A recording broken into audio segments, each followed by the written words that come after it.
Faces in the shot. Yeah, hold it up so I can see your face. Yeah. Okay, good. Okie dokie. Chapter 24, Can't Sleep. 2 weeks have gone by since our arrival, making this evening our second Saturday in Winona. I'm excited about going to church again tomorrow.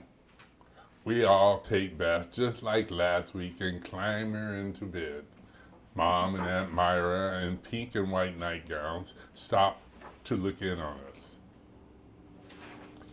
Dad sits on the edge of our bed in his navy blue pajamas with narrow white crisscross lines. "Good night, little men," Aunt Myra says. She bends over Charles and kisses his forehead. "Good night, Aunt Myra," we say in unison, harmonizing in various keys, almost competing. "Sleep tight, boys," Mom says. "Good night, Mommy," again like a choir. We take every chance to show her our affections.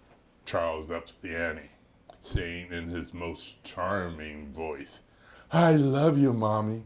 I love you, Aunt Myra." James chimes in, "I love you too." A free-for-all, I love you ensues, repeated by each of us in our sweetest, loudest, and funniest ways. Okay, boys," Dad says as he breaks up the ruckus. "It's time to go to sleep. We have a big day tomorrow." His deep, melodic voice is so hypnotic that I fall asleep before the lights are off. Sleep is peaceful and easy at first, but eventually, through the walls, I awake to voices. My eyes open to see flickering lights dancing on the closed window shade. I'm the only one in the bedroom awake by the commotions. I slide out of bed and creep into the living room, low to the floor, on my hands and knees. I stay out of sight behind the slightly open front door. Several old cars and pickup trucks line the road, motor running and headlights aimed at the house. Voices from the milling crowd rumbles above the din, but I can't make out what they're saying.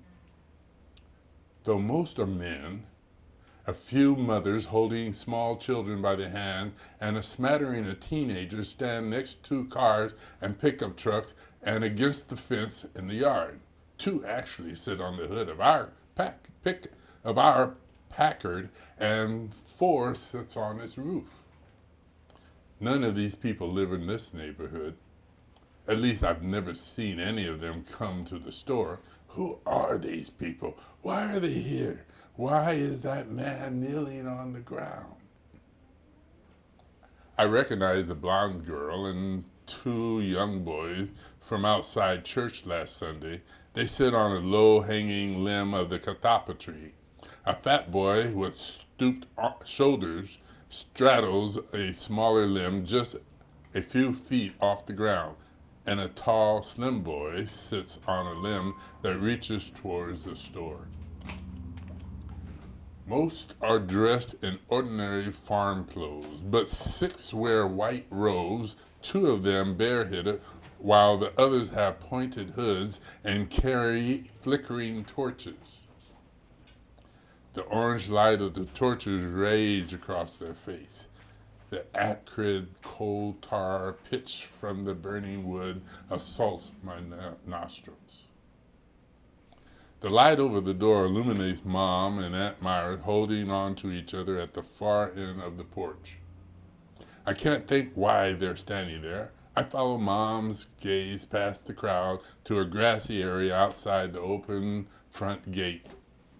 A short, heavy man wearing a pointed hat and a white robe trimmed in red with a scarlet slash across his chest clutches a Bible in his right hand.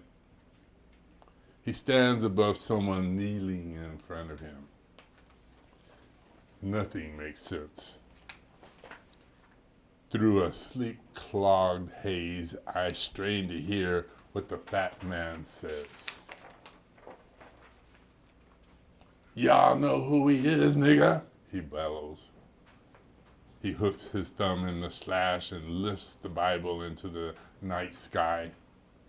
You all know us, and we done know y'all since you was born. Y'all knows what we expect from niggas around here. Yes, mumbles the kneeling man, his head bowed. I recognize the word, but I don't understand what he's saying. What does he mean? The crowd voices simmer as they listen to the white-robed preacher talking down to the man. We knew y'all as a young nigga helping Aunt Myra Moore pick cotton for Mr. Johnson. Remember him, nigga? Yes, sir. Can't imagine what you did after you done left Winona. But y'all ain't gonna bring no cotton picking ideas here, confusing folks. We done seen y'all's children in town. Keep them out of the white folks' yard. Teach them their place when they see the white man, or I will. Yes'm, is the only answer the man gives. He shifts, leans more on one knee than back on the other. I can barely hear his answer. The shifting torchlight touches the pattern of the man's pants. I recognize the crisscross line. I know his voice. Dad! In a gruff voice, the preacher continues his scattering words while thumping his well-worn Bible. The mob roars its approval. Yes, Preacher Brownfield, I remember, Dad says. Dad, you know that man's name. Who are all these people sitting around and gawking? Why are they here? Stand up, Dad. Tell them who you are. My face feels hot and my heart pounds in my ears as I watch him on his knees, allowing this man to talk to him as if he was dirt, with Dad answering in that uneducated speech. At home, no one dares speak to him that way. Boy, that Catholic church ain't y'all's church. The man paces back and forth in front of Dad. Dad looks away from the preacher at the crowd and again replies, yes, sir. That their church is for white Catholic folks. Nigga, ain't y'all know that? I knows that, Mr. Brownfield. I knows that. We ain't got no nigger Catholics in this town. Catholics ain't Christians like us. Ain't you a Christian, George? I don't like what this man is saying about my church. When Dad answered, yes, sir, my anger increases. This isn't how he speaks. This isn't who he is. But at the moment, he sounds like them. I want to run out there and tell him what he should be saying to these people. But I don't. Y'all done grow up here, but y'all's family's a bunch of California foreigners coming here just to thinking they'll change the way we live. Niggas around here are happy niggas. They like the way we do things. Y'all need to take y'all nigger family back to California.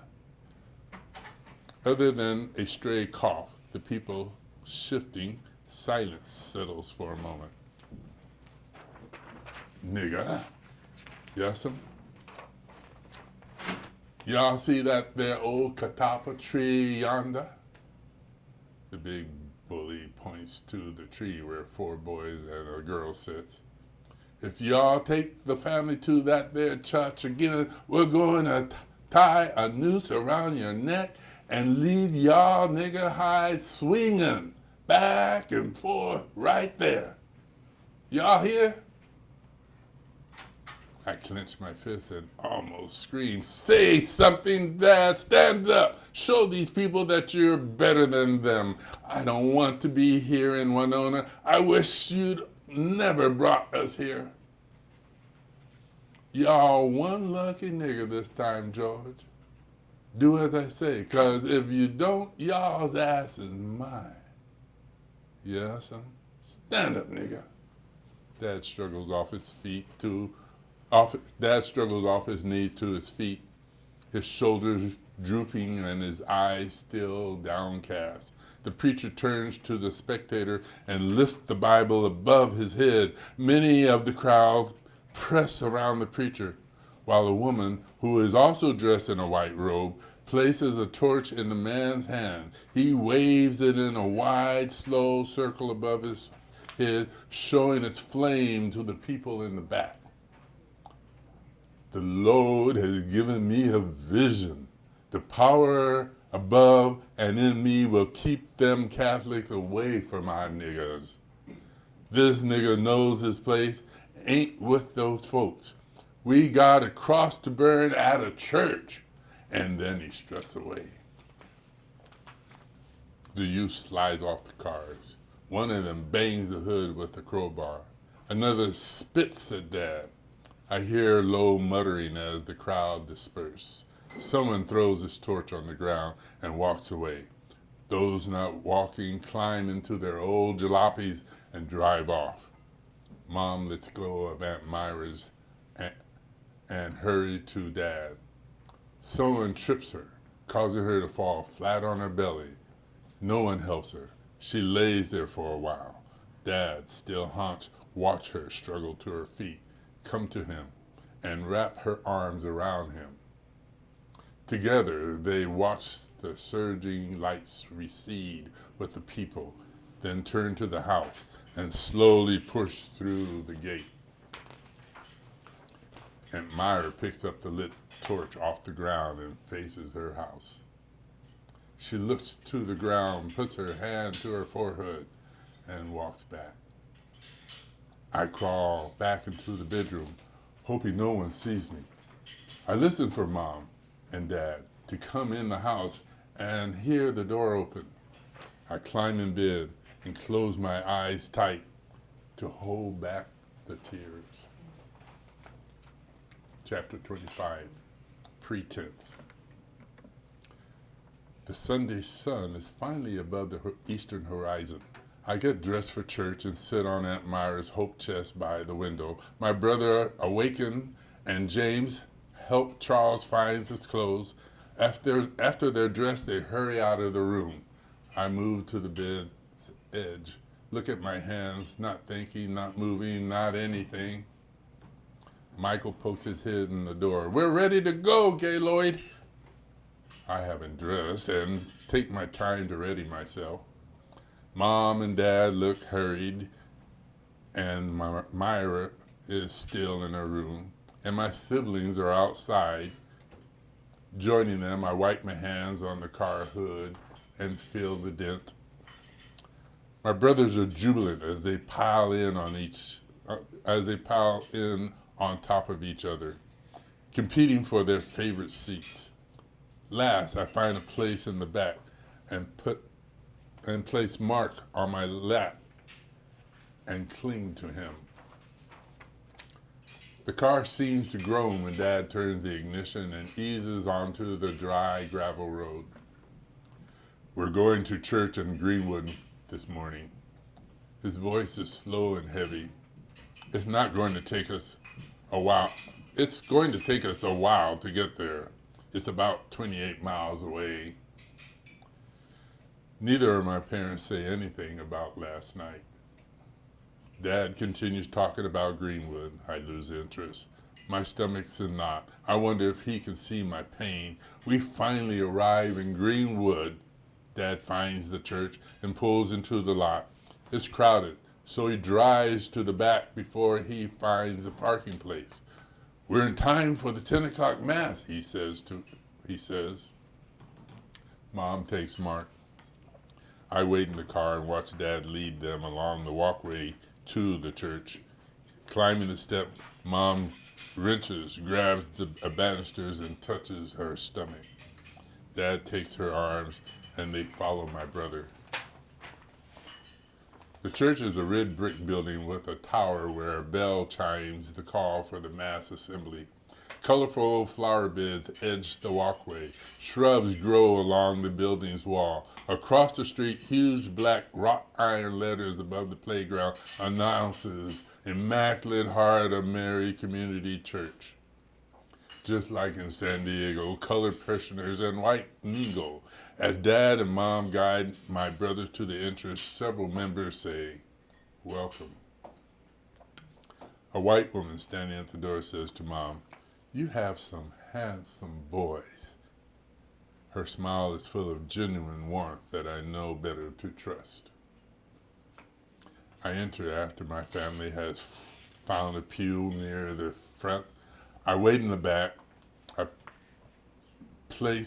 In place of the Stations of the Cross paintings, beginning with Jesus sentenced to death, events leading to him nailed and die are high on the wall leading to the altar.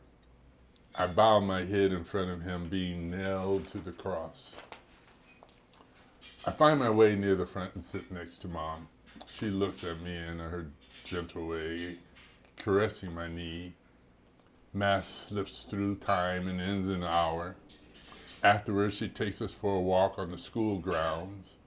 Looking through the classroom windows, we see desks, assignments tacked to the bulletin board, and a chalkboard.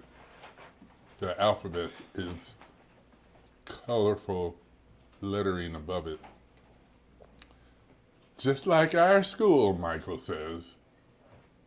"Classrooms are classrooms," I mutter.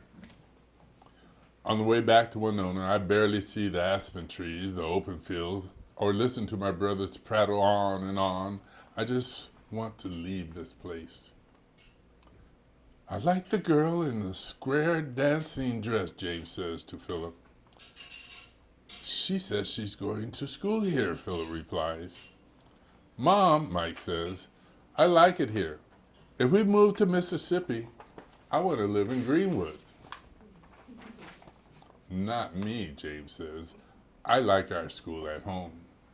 I look at him and say nothing, but turn back to watch the landscape pass. "This place is evil," I say. I whisper. Chapter 26, The Hospital.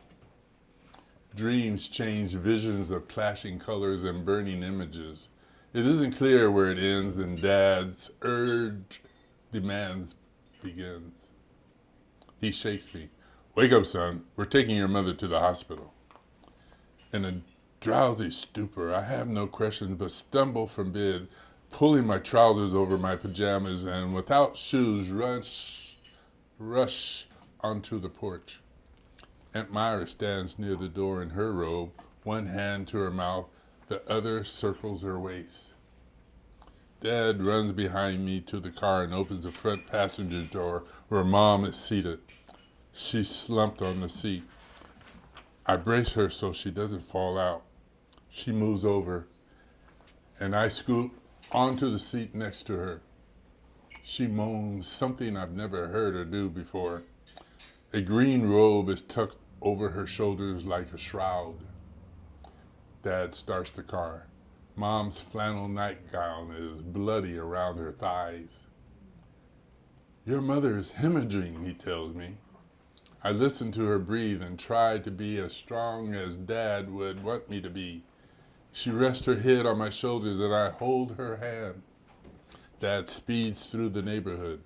Mom makes another low groaning sound. I shudder. Our headlights pierce the night, showing only darkness and the ground just ahead of us.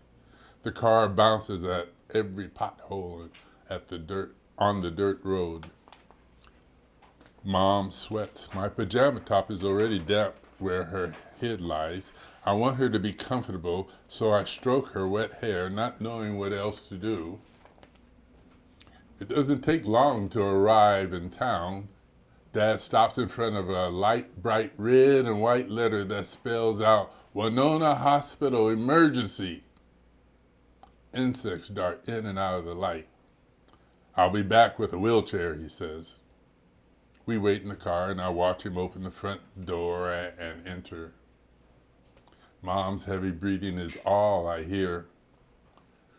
"We're at the hospital," I say. I stroke her feverish arms and cheeks. Dad returns. His face is full of fury and anger. We're not staying. We're going to Greenwood. I don't know if he's talking to me, Mom, or himself. George, she says. We'll get there quick, Mother, he says. As we speed away, the car throws gravel on the walkway and the hospital light shines in our dusk. I steady Mom as much as I can, but rutted streets jostles us back and forth. The paved highway isn't much better. No street lights, so Dad flicks on the high beams. Insects, lit up by our headlights, swarms across the road. He dims the light each time the car comes towards us. Although we were in Greenwood for Mass this morning, it seems long ago and far away. I have no sense when we will get to the hospital. Dad pulls into a gas station. I'm stopping here for gas and get directions. The attendant fills up the gas and gives him directions. All the while he spits on the ground, nods, and says something. A sign over the restroom reads, "Whites only." I'm glad I don't have to use it. We park in a lot near Greenwood Hospital, the emergency entrance. Dad opens the door and takes Mom's arm. She leans heavy on him. He wraps his other arm around her waist and guides her inside. I'm going to faint, she mumbles. Get a wheelchair, ordered Dad. I run ahead and seeing no one nor any chairs, I rush back. Mom, I didn't see any. Grab her arm, Dad tells me. We need to get her inside. I take her arm. Dad leads us through the hall into the waiting room and finds a gurney against the hallway wall. We help her onto it. She sits on the edge. I'll be okay. I'll wait here until someone comes. No, Emma, lie down, he tells her. I'll find someone to help you. Gaylord, get your mother's overnight bag. Aunt Myra put it in the back seat. Yes, Dad. I dash out of the room. When I get back, I hand it to him. Mom's head's on the pillow and she's covered with a light gray blanket. She looks at me and squeezes my arm. Son, stay here with your mother. I'm going to talk to the attendant. He nods to a window in the wall. He's back in a few minutes. Mother, a nurse will be right over. I'll stay with you until she gets here. Gaylord, wait in the lobby. He points to a waiting room. A sign, colored, is above the entrance. Two couples, one with a small child, are seated near the back. The child coughs and gags. I walk past them to find a seat. They look up and nod. I sit away from them. I thumb through a magazine. I wasn't watching when Mom and Dad left. I walk around to read the wall posters and try to understand what's wrong with Mom. The check-in attendant across the lobby comes out and talks to a man with crutches. Everyone is waiting, either helping or in pain. I pick up the magazine I've looked through twice but haven't read. Dad appears next to me. Will Mom die? I ask. Your mother is spending the night here. The doctors need to watch her and make sure she'll be all right. His voice is strained and his eyes are watery. I'll take you back to the house. We'll come back tomorrow and get her. What's wrong? Dad sits next to me, looks at the floor and says, Mom had a miscarriage. His eyes rim with moisture. We lost our baby. I stand. I didn't know she was going to have a baby. Can I talk to Mom before we go? No, she's asleep. She needs to rest. The doctors want to keep an eye on her and make sure she gets proper care. In the car, he grips the steering wheel, his knuckles stretched tight. He doesn't say much. Parked outside Aunt Myra's unlit house under the catalpa tree, we sit and say nothing. Drap of moonlight skim through its branches and shadows dance on depressions on the grass. I stare at the tree. Wow. Thank you.